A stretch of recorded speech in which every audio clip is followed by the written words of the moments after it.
Wali Kota Makassar Muhammad Ramdan Pomanto membeberkan alasannya mundur dari Partai Nasdem. Pria yang akrab disapa Dani Pomanto itu menyebut, salah satu alasannya mundur tak lain karena Nasdem mengusulkan Anies Baswedan menjadi bakal Capres 2024.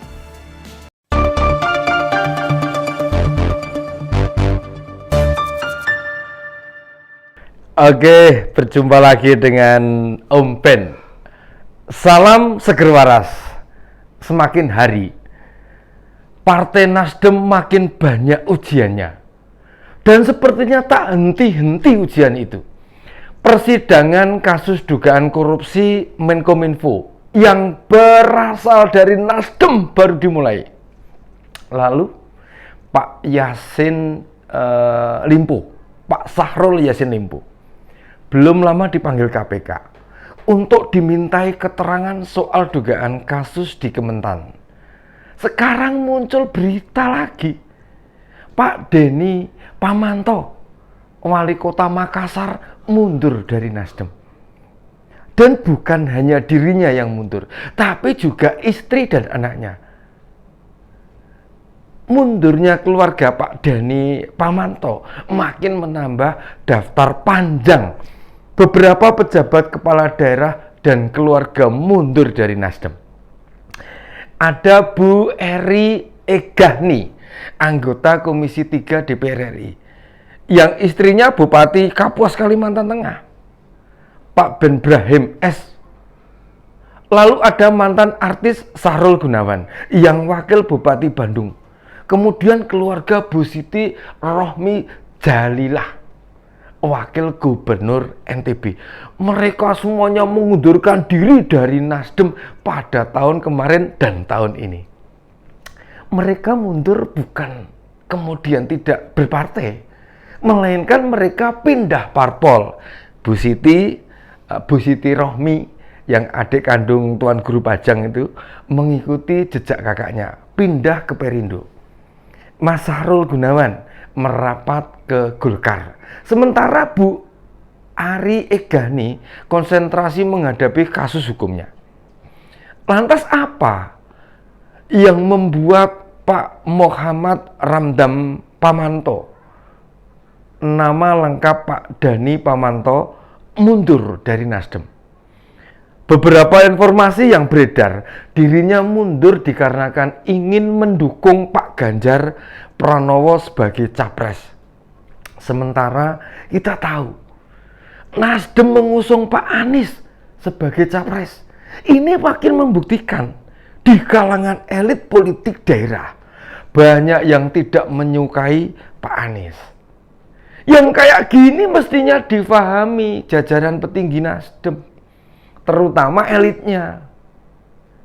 Beberapa yang mundur itu realistis kok. Kalau tetap bertahan, tidak akan ada gunanya lagi. Bakal sulit terpilih. Sejak Pak Johnny G. Plate dinyatakan tersangka, Pak Surya Paloh seperti menghilang. Tak menampakkan diri untuk membela Pak Johnny G. Plate itu tadi. Kabarnya, pemilik Media Group sempat berusaha klarifikasi ke Pak Jokowi tentang pencalonan Pak Anies. Pak Surya berharap Pak Jokowi memahami keputusan Nasdem. Dan rupanya Pak Jokowi malah berujar, silahkan Pak Surya Paloh teruskan dengan pilihannya. Jawaban tersebut membuat deklarator Anies sebagai capres keluar dari istana dengan gemetar. Bagi orang Jawa, jawaban itu menandakan penolakan dan ketidaksetujuan pada keputusan yang diambil. Informasi soal jawaban Pak Jokowi pada Pak Paloh sudah menyebar kemana-mana. Dan itu salah satu penyebabnya. Banyak elit Nasdem yang mundur dari Partai Nasdem. Meski di sisi lain Presiden berharap jelang Pilpres mendatang, jangan ada politisasi pada 3 capres yang saat ini namanya sudah banyak disebut masyarakat. Presiden memerintahkan Kapolri untuk mengawal para kandidat agar tidak tersandung kasus, termasuk tudingan Pak Anies akan ditersangkakan di Formula E. Mantan elit Nasdem, Pak Yulvan Lindan, dalam sebuah obrolan dengan Kompas bercerita, Pak Jokowi mesti tidak menyukai Pak Anies, tapi tidak akan menghalang-halangi. Apalagi menjegal mantan gubernur DKI tersebut dengan kasus. Malah menurut Pak Zulfan, dibiarkan saja Pak Anies bakal kesulitan memperoleh suara signifikan di kontestasi tahun depan. Kembali ke soal Pak Dhani Pamanto. Wali kota yang sudah menjabat 2 periode di Makassar itu bukan tokoh sembarangan.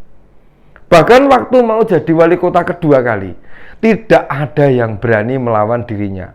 Saat itu syarat pilkada harus ada 2 calon, makanya kemudian pilihan wali kota diundur. Direvisilah aturan, jika pada pilgub maupun pilkada, calon boleh 1 dengan melawan kotak kosong. Artinya, selama memimpin di Makassar, Pak Dhani ini orang yang berprestasi, meneguhkan kerjanya untuk masyarakat. Bisa jadi nih dirinya mundur dari Nasdem untuk melihat peluang menjadi calon gubernur di Sulawesi Selatan. Jika dirinya tidak mundur, maka peluang terpilih sebagai gubernur di pilkada serentak tahun depan bakal tertutup. Pengunduran diri Pak Dhani telah dikonfirmasi Wakil Ketua Nasdem, Pak Ahmad Ali, termasuk istri dan anaknya ikut mengundurkan diri. Tapi kemarin pagi, Pak Ali mengatakan kalau Pak Dhani Pamanto itu kader Gerindra. Wah, Pak Mat Ali ini gimana sih ya? Bukankah dulu saat maju sebagai calon wali kota diusung oleh Nasdem dan Gerindra? Kok sekarang dibilangnya yang mengusung wali kota hanya Gerindra? Dan pengunduran diri ke Nasdem disebut Pak Mat Ali sebagai salah alamat. Pernyataan kok bolak-balik. Minggu bilang mengaku tahu Pak Dhani mundur, surat sudah diterima DPP Nasdem, kemarin bilang kalau Pak Dhani itu bukan kadernya. Gimana coba? Nah, apa segampang itu mengakui atau tidak menganggap seseorang sebagai kader Pak Mat Ali? Mbok yang fair saja. Kalau memang dulu kadernya ya diakui. Wong yang lompat partai itu banyak. Bukan Pak Dhani saja loh. Apa karena banyak yang mundur dari Nasdem sehingga membuat Pak Mat Ali tertekan? Atau karena ditegur Pak Surya Paloh? Mengapa kadernya banyak yang hengkang? Ya, itu risiko. Hadapi saja itu Pak Surya. Jelaskan jika itu kesalahannya karena mengusung Pak Anies sebagai capres. Dampaknya melebar kemana-mana. Mumpung masih ada waktu nih, apa narik pencapresan Pak Anies saja daripada efeknya makin hari makin berat bagi Nasdem? Ya toh? Hanya saja Pak Dhani belum memutuskan akan pindah ke partai mana. Belum ditentukan. Bukankah jika tetap di Nasdem, tahun depan maju di kontestasi Cagup tetap bisa? Tentu saja problemnya ada hitung-hitungan. Pemilu dan Pilpres diselenggarakan tanggal 14 Februari. Sementara pilkada itu pada November. Jika Pilpres diikuti 3 calon, kemungkinan berlanjut ke putaran kedua sangat terbuka. Anggap saja Pilpres baru selesai Juli atau Agustus, Pak. Ya, orang belum lupa kalau calonnya Nasdem tidak banyak mendulang suara.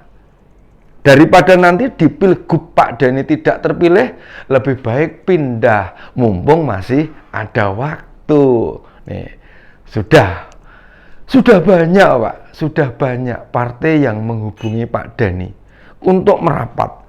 Dan ini pasti dimanfaatkan untuk bernegosiasi, tawar-menawar. Pak Dhani memiliki pendukung lumayan, kinerjanya juga baik. Pasti tidak sedikit parpol yang menawari bergabung, bisa menambah perolehan suara pada pemilu nanti. Setiap kader partai, apalagi yang berniat jadi kepala daerah, pasti pengen menang, bukan kalah sia-sia. Demikian opini Om Ben kali ini. Salam seger waras.